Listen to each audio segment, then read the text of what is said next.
अफसाना पूस की रात। तो अब हम बात करेंगे आपको अफसाना पूस की रात, जो प्रेमचंद का लिखा हुआ अफसाना है, इसका आसान अल्फाज में खुलासा।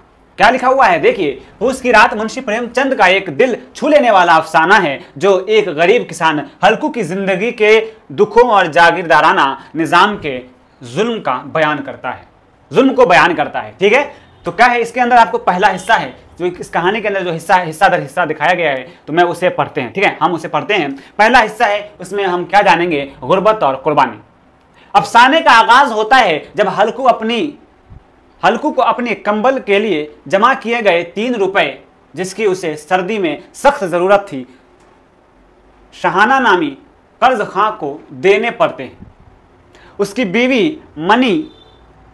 बीवी मुन्नी उसे रोकने की कोशिश करती है और कहती है कि कंबल की बगैर पूस की सर्द रातें खेत में गुजारना मुश्किल हो जाएगा। वह हल्कू को खेती छोड़कर मजदूरी करने का मशवरा भी देती है ताकि कर्जों से निजात मिले, लेकिन हल्कू इज्जत की खातिर गालियां सुनने से बचने के लिए मजबूरन रुपए दे देता है। वह ये पैसे देते हुए शदीद तकलीफ महसूस करता है, जैसे अपना कलेजा निकाल कर दे रहा हो। इसके बाद है आपको दूसरा हिस्सा, इसी कहानी का हिस्सा दर हिस्सा है, यानी कि दूसरा हिस्सा में पता चलता है खेत में सर्दी की रात। ठीक है, दूसरा हिस्सा में आपको क्या मंजर किया गया है, वो है खेत में सर्दी की रात। यानी पूस की यखबस्ता और तारीक रात में हल्कू अपने खेत के किनारे बांस के एक खटोले पर पुरानी चादर ओढ़े कांप रहा है और उसका वफादार कुत्ता जबड़ा भी सर्दी से कुंकू कर रहा है। दोनों को नींद नहीं आती। हल्कू जबड़ा से बातें करता है, अपनी किस्मत पर कराहता है कि वह मजदूरी करता है और मजा दूसरे लूटते हैं। वो कई चिलमें पीता है ताकि सर्दी से थोड़ी राहत मिले। जब सर्दी बर्दाश्त के बाहर हो जाती है तो वह जबड़ा को अपनी गोद में ले लेता है। कुत्ते के जिस्म से बू आ रही होती है, लेकिन हल्कू को उसके कुर्बत में सुकून मिलता है। इसी दौरान जबड़ा को किसी जानवर की आहट महसूस होती है और वह भौंकना शुरू कर देता है। तीसरा हिस्सा है सर्दी से बचने की तदबीर। सर्दी बढ़ती चली जाती है और हल्कू को लगता है कि उसका खून जम गया है। वह आसमान की तरफ देखता है कि सुबह होने में अभी कितना वक्त बाकी है। सर्दी की शिद्दत से बचने के लिए वह पास के बाग में जाता है, जहां पतझड़ की वजह से पत्तों का ढेर लगा होता है। वह पत्ते इकट्ठे करके आग जलाता है ताकि ताप सके। जबड़ा भी उसके साथ होता है। आग की तपिश से हल्कू को बहुत सुकून मिलता है। वह अपने आप को सर्दी से फतेह याब महसूस करता है और जबड़ा के साथ उलाव के ऊपर से कूदने का खेल भी खेलता है, जिससे उसकी खुशी दुगनी हो जाती है। वो ये भी सोचता है कि मुन्नी को नहीं बताएगा कि उसने रात कैसे गुजारी, ताकि वो लड़ाई ना करे। चौथा हिस्सा में क्या होता है, खेत का नुकसान और हल्कू की बेहिसी। पत्तियां जलकर राख हो जाती है और बागीचे में फिर अंधेरा छा जाता है। हल्कू गर्म राख के पास बैठकर गीत गुनगुनाने लगता है, लेकिन सर्दी बढ़ने पर उसे फिर सुस्ती घेर लेती है। अचानक जबड़ा जोर से भौंक कर खेत की तरफ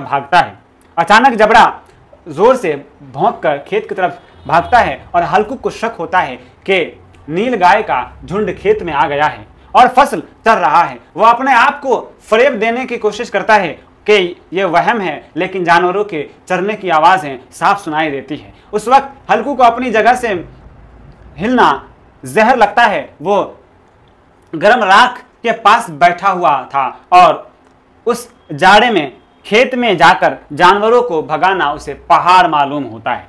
वह सिर्फ चिल्लाने लगता है, लेकिन हिलता नहीं। जबड़ा मुसलसल भौंकता रहता है और हल्कू समझ जाता है कि जानवर नहीं भागे।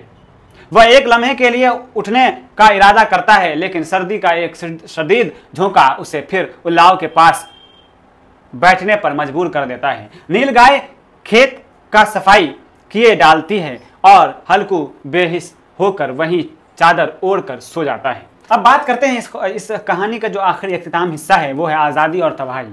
क्या लिखा हुआ है, सुबह जब हल्कू की नींद खुलती है तो मुन्नी आकर उसे जगाती है और गुस्से से बताती है कि सारा खेत जानवरों ने चौपट कर दिया। चौपट कर दिया है। हल्कू ये सुनकर झूठ बोलता है कि उसे रात भर पेट में शदीद दर्द रहा। दोनों खेत के दांदे पर आते हैं और देखते हैं कि खेत में एक भी पौधा नहीं बचा और जबड़ा बेजान सा पड़ा हुआ है। मुन्नी का चेहरा उदासी से छाया हुआ है और वह फिक्रमंद होकर कहती है कि अब मजदूरी करके लगान देना पड़ेगा। लेकिन हल्कू हैरत अंगेज तौर पर खुश होता है और कहता है, रात को ठंड में यहाँ सोना तो ना पड़ेगा। मुन्नी गुस्से में कहती है कि वह ऐसी खेती से बाज आई जो जीने के बजाय मारने पर मजबूर करे। हल्कू भी मायूसाना अंदाज में कहता है कि इसका जी भी यही चाहता है कि खेती बाड़ी छोड़ दें, लेकिन किसान का बेटा होकर मजदूरी करने का ख्याल उसे घबरा देता है। आखिर में वह जबड़ा को आवाज़ देता है और घर चलने को कहता है। अफसाने का मरकजी ख्याल क्या है? ख्याल यह है कि पूस की रात अफसाना जागीरदाराना निज़ाम के इस्तेहसाल और गरीब किसानों की मजबूरियों, बेबसी और उनकी गैर इंसानी ज़िंदगी की हकीकत पसंदाना अक्कासी करता है।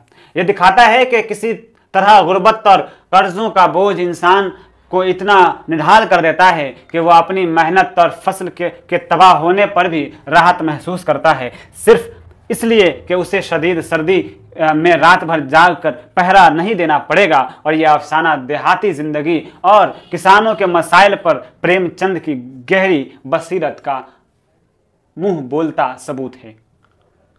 तो इस वीडियो में इतना ही। देखते रहिए हिंदुस्तानी एजुकेशन। नेक्स्ट वीडियो में हम बात करेंगे ड्रामा। तो बस इस वीडियो में इतना ही है। अगर वीडियो अच्छी लगी हो तो दोस्तों में ज़रूर शेयर कर दीजिएगा। मिलते हैं अगले वीडियो में। गुड बाय, टेक केयर, अल्लाह हाफिज़।